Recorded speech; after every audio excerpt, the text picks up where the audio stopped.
Hello, my beautiful girlies. Welcome back to another episode this week. So, last YouTube was about saving money as a competitor because it can get expensive. So, I felt like that was a really kind of informative, helpful video, especially for new competitors that aren't sure what does and doesn't go into the spending of competing. So after I did that one, I really got interested in wanting to just make some more videos that are kind of informative, helpful, more like talking about like the things that people don't talk about with competing, like not about picking your suit color, which we can talk about that too, but about like deeper things, cost things, the back end side of things, mental things, emotional, your personal life, everything else that goes into competing. So I started thinking of some different topics that I wanted to talk about last night,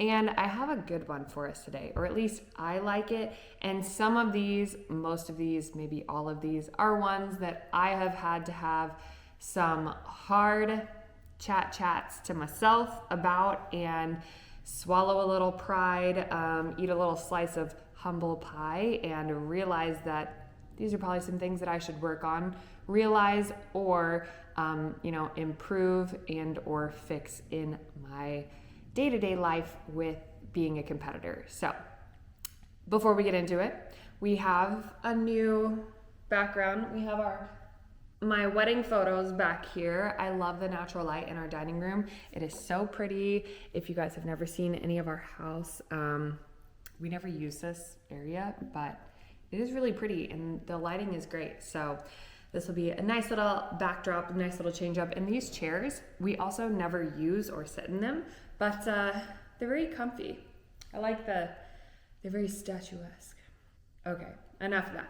Let's get into it. So I counted up, there's a lot of drop downs underneath each of these, but 9 harsh truths competitors should be aware of. And like I said, maybe want to work on, fix, improve, and be real with themselves. So we're just going to dive right into number 1. This is the physical side of things. So before people start prep, you think fitness competition, you think health and fitness, working out, eating, healthy nutrition, like, wow, this is going to be like a healthy process. I'm here to tell you there are healthy ways of doing prep, and there are definitely some extremely unhealthy ways to do prep.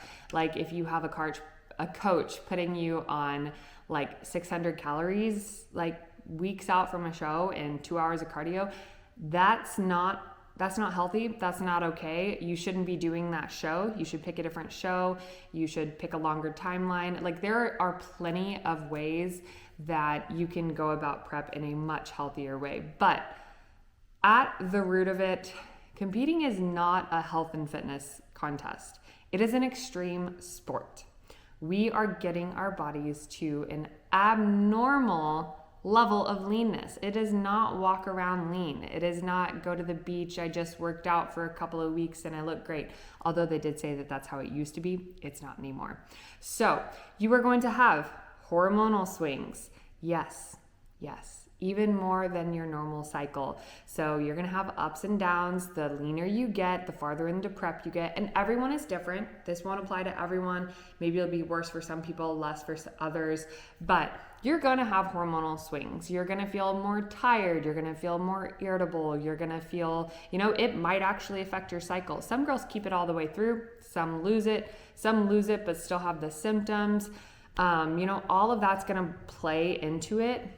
You might have some metabolic changes. Really, if you're with a coach that knows what they're doing and you properly cut with a long timeline, like you shouldn't be doing 8-week massive insane preps unless you stay really close to stage lean year round because your body just doesn't pack on fat that much. There are a few people that are like that, but you should be doing most likely at least a 12 to 16 week prep, especially if you're brand new. My brand new girls, it's a 16-week prep. I don't care if we're ready 5 weeks early. That's great. Then we can reverse diet into a show, but we are taking that long amount of prep time to make sure that we do it in the healthy way, the healthiest way possible.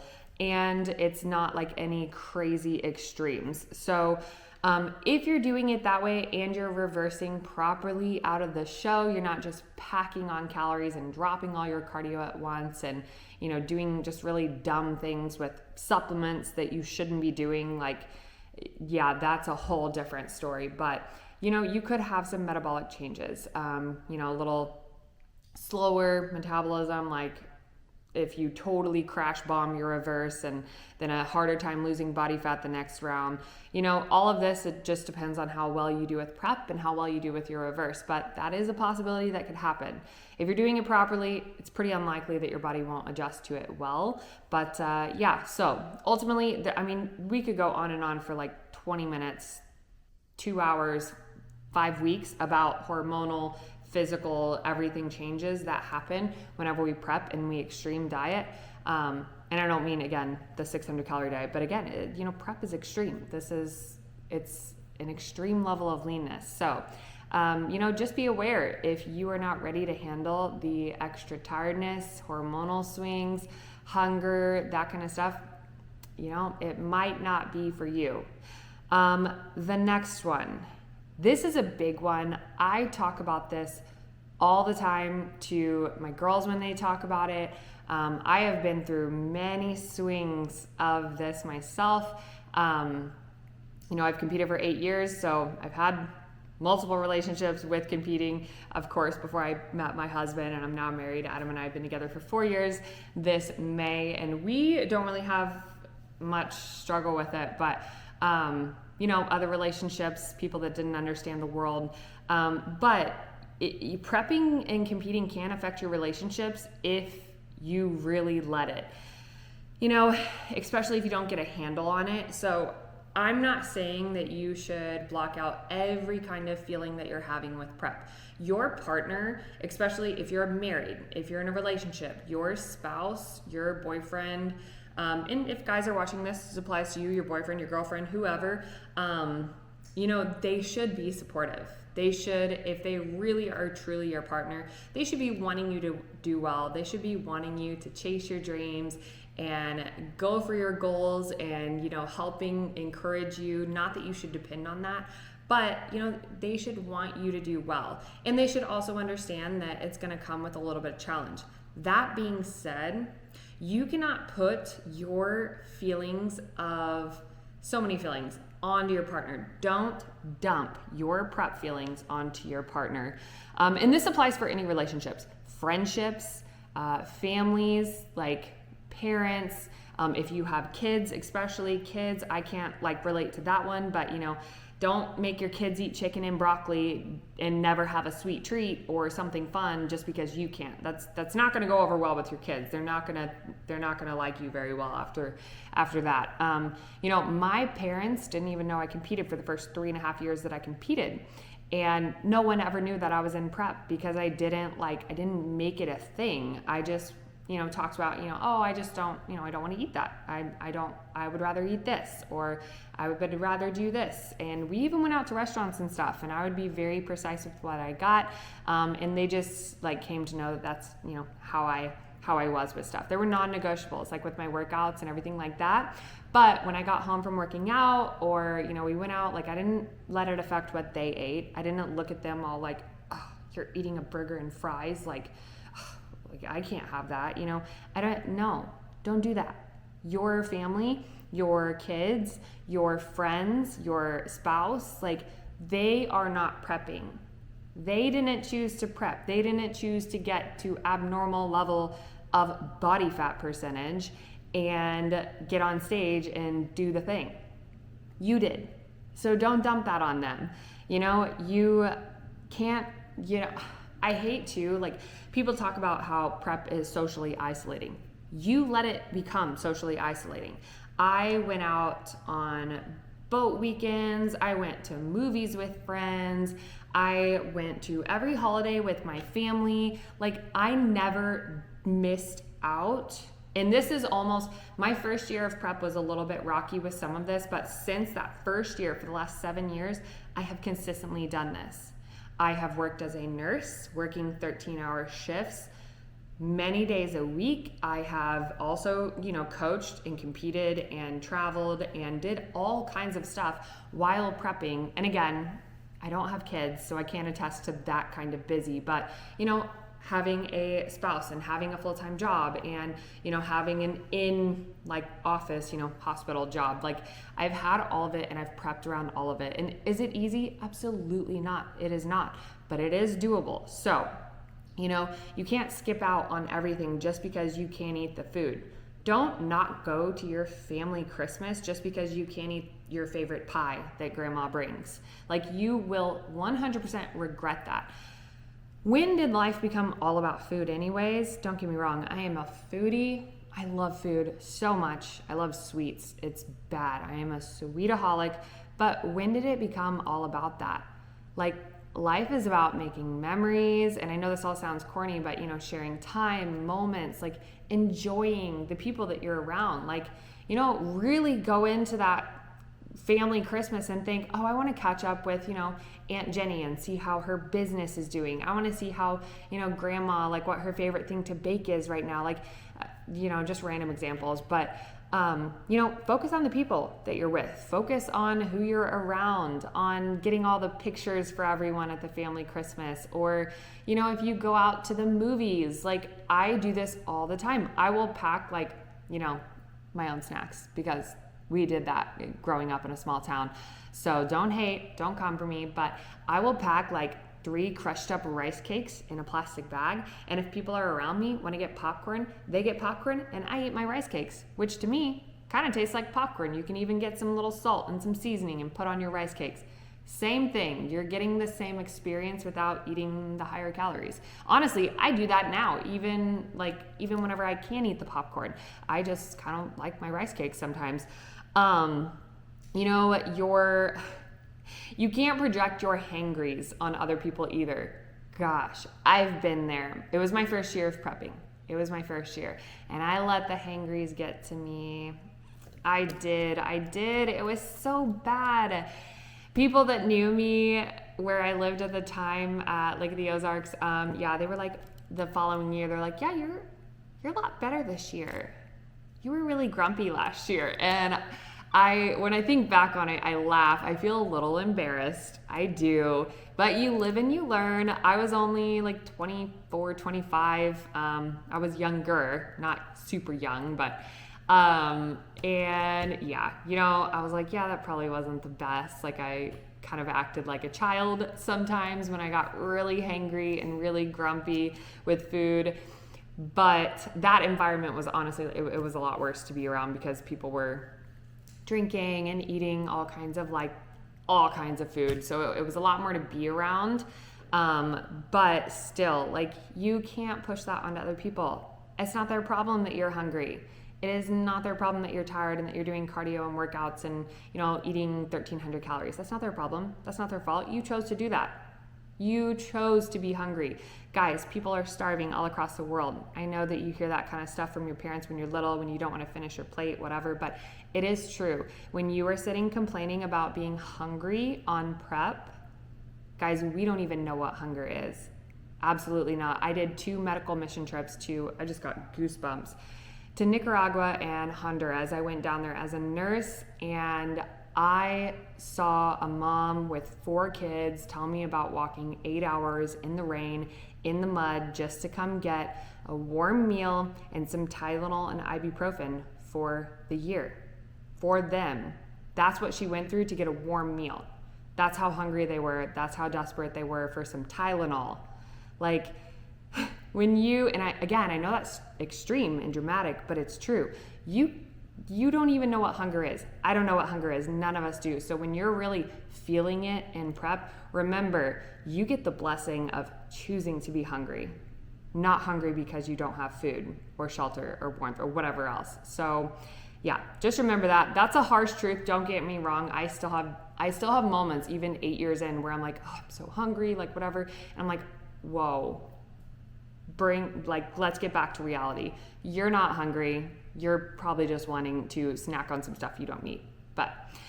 And the last thing with relationships, I'll keep this short and sweet because we don't need to get into the nitty gritty on this. But intimacy with your partner, I'm here to tell you, on the last team I was on, I heard more than one story about borderline divorcing because girls were like, I'm too tired. I don't feel into it. Like, I don't want to.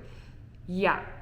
Let me know how that works out for you, because when you're married to someone, like, that's not a thing. You don't neglect that side of your life because you're tired or hungry.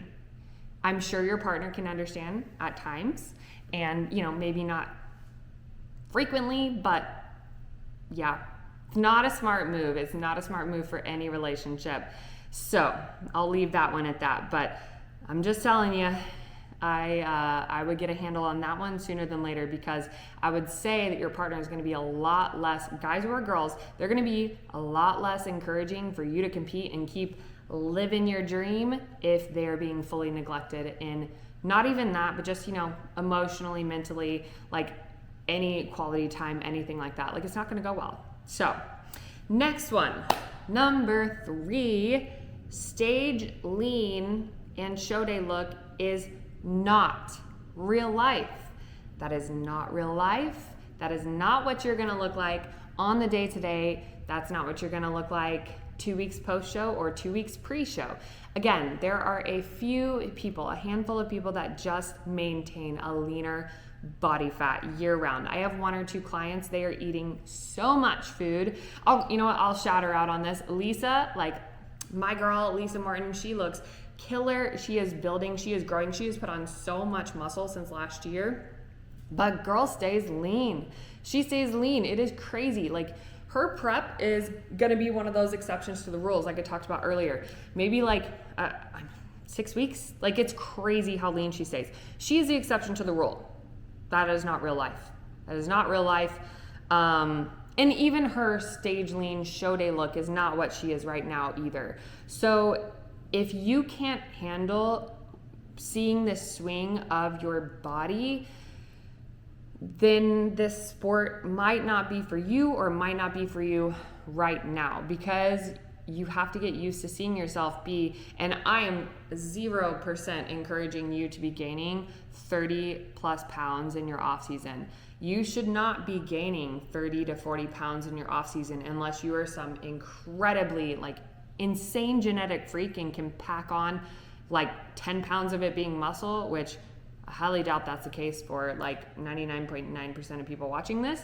So, I am not saying that that is what, you should go to, but, you're going to be 10, maybe 15 pounds up. Like right now, I think I'm like 13 pounds up from my stage weight. I'm 5'10". I'm like 148 pounds. I'm on my cycle this week. Like, so I'm a little bit up more than I would be, but my stage weight is somewhere around 135. Hopefully this year it'll be a little bit more, because in theory I've grown some muscle, but it's still to this day hard. Like 8 years in, it is a little bit of a struggle, going in and out of like seasons. That goes to number 8 too. I was going to say, I think this is another number on here is, transitioning from prep to off season. So we'll get more into that in a minute, but you can't use being stage lean to define your self-esteem or to fix your body dysmorphia. I have had body dysmorphia since I was probably in 3rd grade. I remember waking up in the middle of the night and getting out of my bed and doing like hundreds of sit-ups, literally as like a 3rd and 4th grader, because I thought I was fat. Like measuring my body in the seats, like measuring my legs with my hands, and if my fingers didn't touch just right, then I was too fat and I didn't eat. And I didn't even realize I had all these issues until much later in life when I look back and I was like, oh yeah, that was a problem. But I went really hard into working on that, and I didn't use prep to try to fix that, because I knew that wasn't a thing, because there were times that I was completely stage lean, I mean shredded, and I would still look at myself in the mirror and think I was fat or think I was ugly, and I still have those moments. Like to this day, I have done this last year off season, I have done so much work here. So much. I was in such a bad place last year. I don't know how I got there. I mean, I know a little bit of how I got there. Like, just a lot of buildup of just some grief and some like personal issues and some food relationship stuff, and nothing that competing caused, stuff again that I've struggled with for years that I've never really taken a step back and worked on. I haven't taken a year off season ever in 8 years competing. I've never taken a year off. It'll be 13 months between stage time to stage time when I get back on stage this year, and I have never done that. So I have put in so much work this last 8 months, 9 months. I'll continue to put in the next 3 months.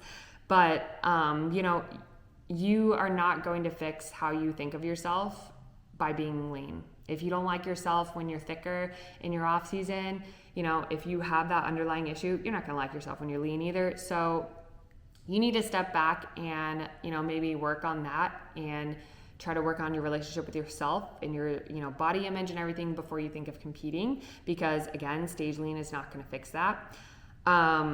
You shouldn't start a prep to fix your food relationship if you're having trouble binging or eating disorders or anything like that. You shouldn't jump into a prep thinking, oh, this is going to help me get leaner and, it'll restrict my food and I'll have a more rigid plan and then that'll fix my food relationship. Probably not.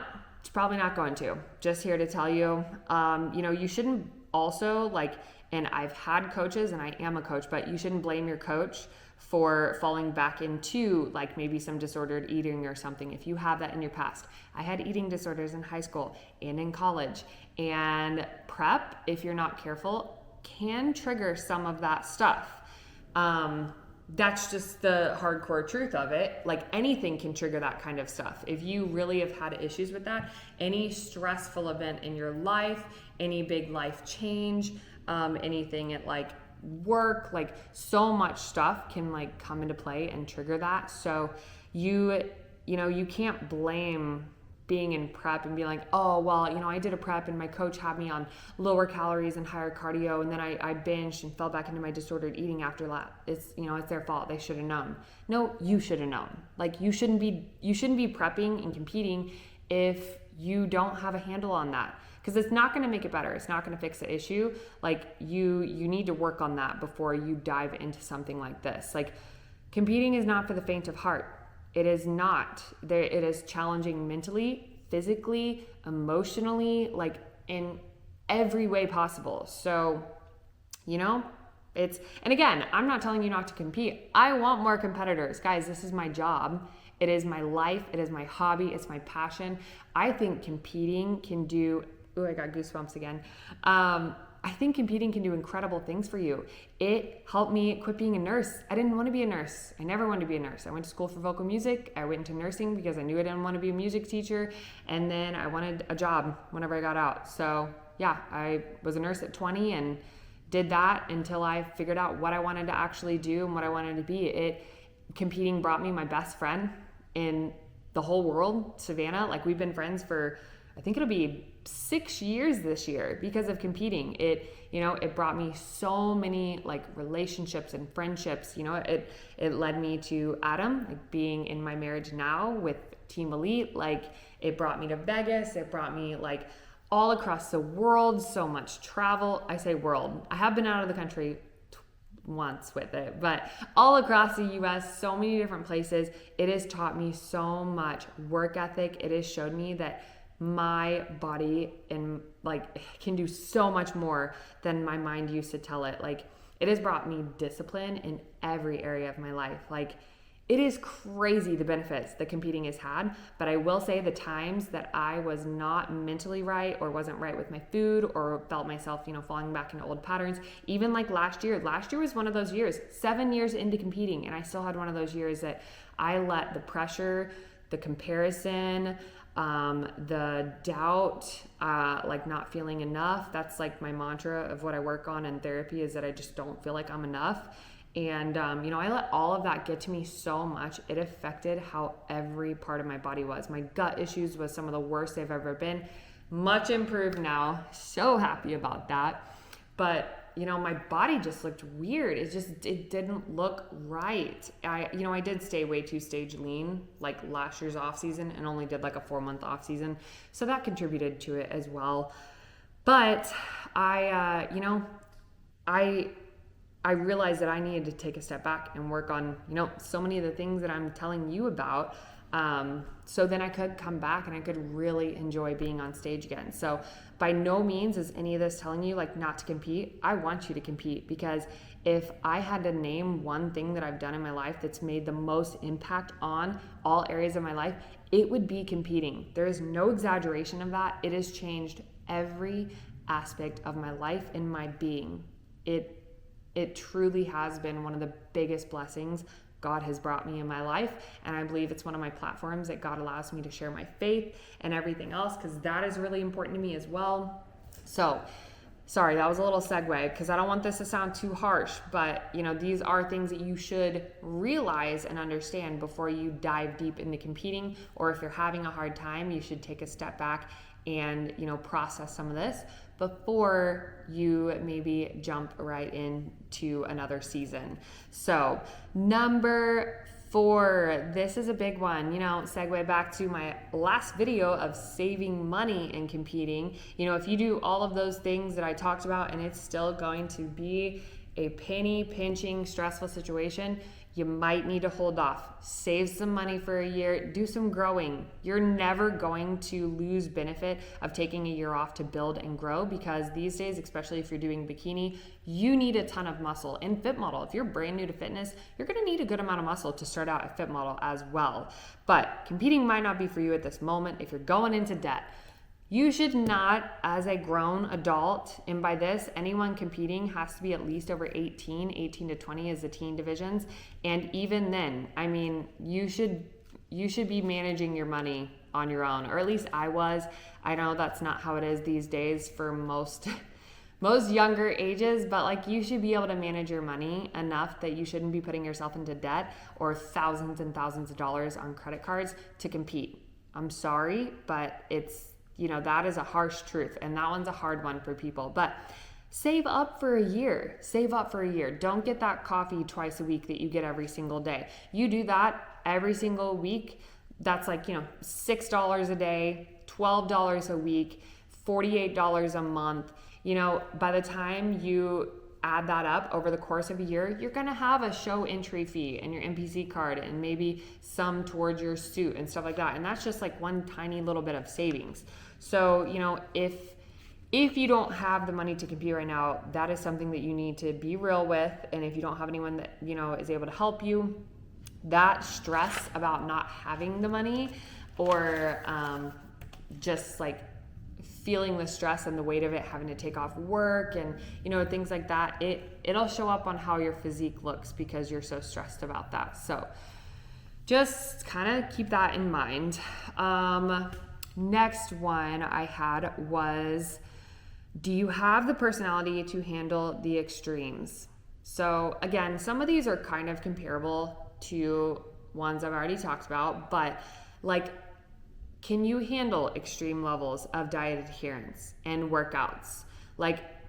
Again, and this doesn't apply if you physically need a deload. If your body is really to that point where you can tell you need a deload a couple of days, a week or so. I talk to my girls all the time. I'm only you know how you truly feel. I can't feel what you feel. So I don't know if you're to the point, a breaking point.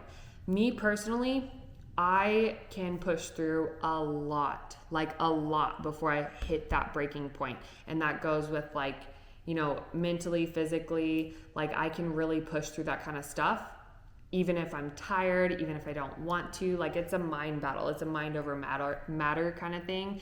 So I am able to do that most of the time, unless I'm really physically ill. But not everyone is like that, and that's okay too. But if you can't handle the extreme levels of diet adherence, and I'll throw myself out on the chopping block. Last year, I doing my own stuff.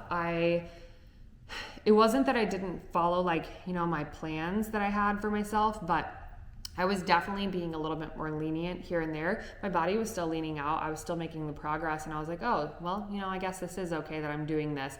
But it wasn't helping me ultimately at my end goal. And it was just too much fudging, too much smushing things in, like cutting corners, working around. And I personally think that it it showed. So, that was another indicator that I'm like, yep, I need to probably take a step back and just get myself mentally in check before I keep going on this.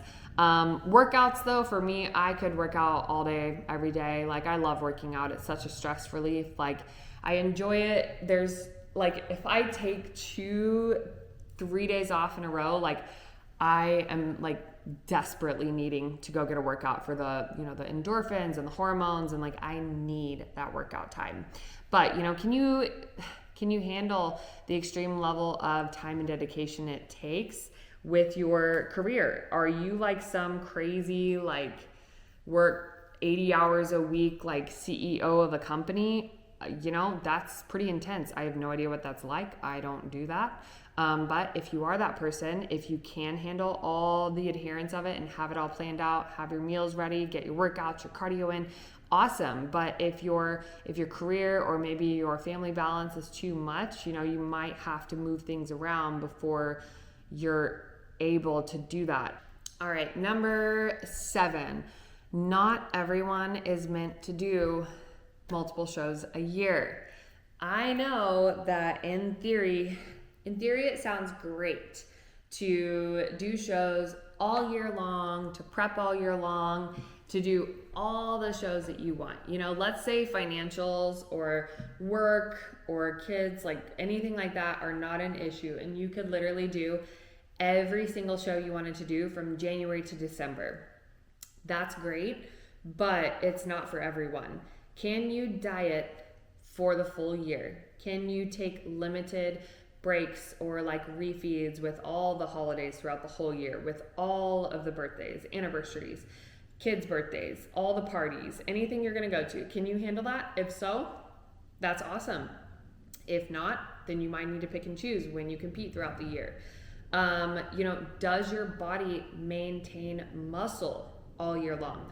Me personally, I realize that I am someone that I cannot go full out for like 10 months in a row doing shows. Like, my body will not hold muscle like that. It just won't. I have to get a higher body fat to gain muscle. Not a ton, about where I am right now, but I'm just a really hard gainer of muscle, and I definitely don't keep it super easily. So I have learned that I cannot do a full year straight of competing without losing muscle.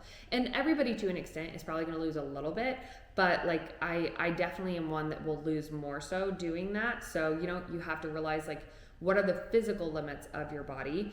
Can you keep your life functioning around it? Like, can you keep everything level and balanced? Like, maybe for 6 months you can handle like the mental stress and the emotional stress and like doing all the things, but can you handle it for a full year? It's a lot. I've done a full year of competing before, and it is a lot. All the travel and just keeping up with normal daily stuff, all your laundry, your cooking, your cleaning, your work, like whether you have clients, whether you work in person at a job, like how many days off do you have? Like, you have to like look at your situation and see if that is something that you can actually handle. If you can and you want to do that, more power to you. If I could maintain the muscle, I absolutely would. I can take my job anywhere. I don't have kids. I enjoy traveling. My husband is fine with me doing shows and, doing stuff like that, as long as when I'm here, I'm present and everything. So if I could maintain the muscle, heck yeah, I would compete year round. But I just know that my body can't do that. So, that's a big one. So just, realize where you're at mentally, emotionally, and more so physically on that one, and see if you can or can't do that. Number 8, back to what we had talked about previously. Can you transition from prep to off season and off season to prep? Both are really hard. For me, reversing out of a show is the hardest period, like out of the whole entire process. Going from stage lean to that softer look the first couple of weeks is so hard for me mentally. It's so hard. Once I get in a swing of off season, I'm okay.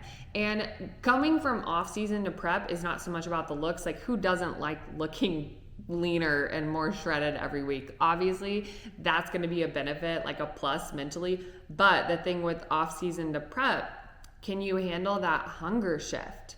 Like, prep to off season, that's great on the hunger side of things. You're getting more food, your body's revving up, you're burning through the calories. You're like, yeah, I'm feeling stronger. I'm like, that's the good part of that. You can focus on the strength and the energy and better sleep, better recovery, like maybe having a free meal every now and then. But for me, it's how you look. Like, it's hard for me to see the gaining the weight and getting a little softer and a little fluffier, like what I like to call it. But yeah, from off season to prep, like every year I start, I'm like, ooh, I'm a little nervous to be hungry again. And then I just always remind myself back to like number 4 or whatever it was, like, you don't even know what hunger is. Shush. Stop talking. Don't talk about being hungry. You don't know what that is. But on the real side of things, like, it is. It's one of those things that you're like, oh man, like, all right, it's getting harder. Oh, my legs are getting more tired. This extra cardio. Oh, we're like an hour into cardio 3 weeks out. Wow, I'm really, really feeling it. But the first couple of weeks, like, you start to feel those physical changes more so of like, it's getting harder. So, can you handle the transitions? If you love all the processes of it, and I'm here to tell you, you better get to where you learn to love it, or you at least learn to tolerate it. Because if you can't handle the transitions, this sport will eat you alive. You cannot do it without having the transitions. Your body is not going to be the same year round. We cut down. We see how much muscle that we need, which for me every year is more muscle, more muscle, more muscle. So then I'm like, okay, I have to go back into a growth season to try to build more muscle that they want. And yeah, those swings are hard sometimes, but I do think the longer that you do it, the more muscle that you have, the less body fat that you end up accumulating back, as long as you follow proper reverses, because the more lean muscle mass you have, the better like body fat burning tendencies you have. I didn't say that very gracefully, but whatever. This is a long video. Okay, so yeah, just know there's going to be a lot of transitions, a lot of changes. Can you handle it mentally, physically, emotionally? The last one that I have, number 9, and this is maybe the biggest thing. I think this is one of the biggest things I have struggled with as a competitor. Like last year, like what I was saying, like about feeling enough, about, not being good enough, comparing myself, like so many things. And this is probably the biggest thing that my clients struggle with, like any competitor ever. And that is that this sport is ultimately subjective, especially in bikini and fit model. Your guys divisions where men's bodybuilding, it's like pretty much the biggest, most shredded, like jacked person wins. Like, I don't know anything about bodybuilding, like the men's divisions. And I think at different shows that I've watched, like, you're able to call the winner, like pretty flat out, because like it is a little bit more objective for them. But bikini and fit model, like it's a half beauty pageant. Like, it's off the full package. It's, someone else may look better, like Maureen with fuller, rounder muscles and not being shredded, even though the person, next to her is super shredded and jacked, but like they didn't want that look that day. Like, it's crazy how subjective it is. And like talking to your clients, like having to tell them, like, you look great. We did everything we needed to do. They said, the judge's feedback, oh, grow a little bit more, but don't change a lot. Well, then how come I didn't win? How come I got 15th place? Like, one, I don't know. I can't tell you. And it's such a hard spot to be in because, obviously I'm going to be like partial and be like, I don't know. That sucks. You should have won. Like, you looked amazing. Like, all my girls always look amazing. They do awesome. But it is subjective. Like, that judge, like, even if they're not thinking it, like subconsciously, they could be like, man, I just really like, the blonde girl who's like about medium height and like has that full bubbly muscle. I just think that's a beautiful like fitness model package. And then the judge next to him might be like, oh, I just really like that brunette hair with like taller or, leaner, sharper muscle, like, because that looks balanced to me. Like, it really is so subjective. So, at the end of the day, can you handle that? do you have thick skin? Because I will tell you, this sport, you have to have thick skin, and or you have to learn how to have it. I have done really well at this some years. I've done well some years, and then some years I have done not well at all. And the years that I've not done well at all was me being so dependent on the praise of others to feel good about myself. I've been watching a lot of like self-improvement. I know it sounds a little woo, but like the feminine energy and like how to be like just being more confident, and and not gonna lie, I really do love these videos. Like, I like the feeling that I'm getting and kind of some of the changes I'm seeing in just my daily life and how I'm thinking and how I'm speaking and how I'm acting around people. And, they're all changes that I really want to keep with me and stay and improve on. But it's, it's one of those things that you have to be able to be really happy with yourself no matter the outcome. So, can you be just happy and confident with yourself and be so proud of what you brought, even though you got 10th place? Like, again, some years I've done well at that and some I haven't. And that was the point I was making, is the years that I haven't done that, like I haven't been just happy with myself and where I was at, like those were the years that I let that feedback get to me so much. Because one of the videos I watched, they talked about how if you're someone that is so dependent on positive feedback to feel good about yourself, you are someone that will completely fall apart when you get negative feedback or comments to you. So that really hit me hard, because I am someone that if someone like says something about like, not as much about how I look, but like my character or who I am, like, a judgment that they've made, even though I know deep down that's not me, that's not who I am, that's not what it is. Maybe they caught me on a bad day or something, but like I will get so offended by it, and it will affect me to my core. And I'm like, I don't want to be that person anymore, but I also don't want to be someone that is so dependent on the positive comments of others. I don't want to have to hear like my best friends tell me that, oh, you look so beautiful. Oh, you look so good in that outfit. Oh my gosh, like, oh, you're so good at that. Like, for me to feel like I'm good at that, I just want to feel that. Like, I just want to know, like, you know what? I feel beautiful. I feel good in my own skin. I love what I do for my career, and I love it because I love it, not because like Brittany says that I'm awesome for having that career. Like, I just want to feel it in myself. And if you can get to that, and I know that was a little bit of a tangent, but if you can get to the point where you are bringing a package to stage that you love your suit, you love your hair and makeup that day, you have practiced your posing so much that you have a flow and a vibe that like it would project in your sleep. You are just having fun. You're making moments. Like, something that I really started thinking about last year too is that and again, this sounds a little extreme, but you really don't know when your last day here is in general, but you also don't know when your last show is going to be your last. Maybe you do, but not always. So I am coming back with like the mentality of I'm going to compete like every show is my last show. Like, I'm not going to let any bad comments get to me, any bad feelings, like any negative scenario. Maybe it was like rough travel or the show setup isn't awesome. You know what? I don't care. I'm going to be like, this is amazing. I'm having fun.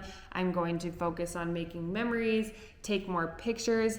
Like, I had a bad habit of like, whenever I did poorly, like I looked awesome, like maybe it was my best package to date, but then I didn't do well, so then I didn't take the pictures and I didn't go have a meal out after. Not that I always get like a crazy meal or anything, but just go and like be present and enjoy the people I was around. Or if a lot of shows honestly I'm by myself, but that I just took a minute to be like, wow, I got on stage again. I'm really proud of that. That judge, they didn't like me, I wasn't their cup of tea, but that's okay because I like me.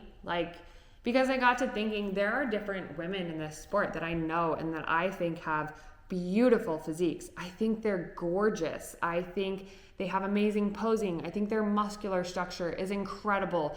Some of them are so successful, but when I really step back and I'm like, if I could copy and paste her onto my body, would I? No, because I'm who I am. I like what I like about me.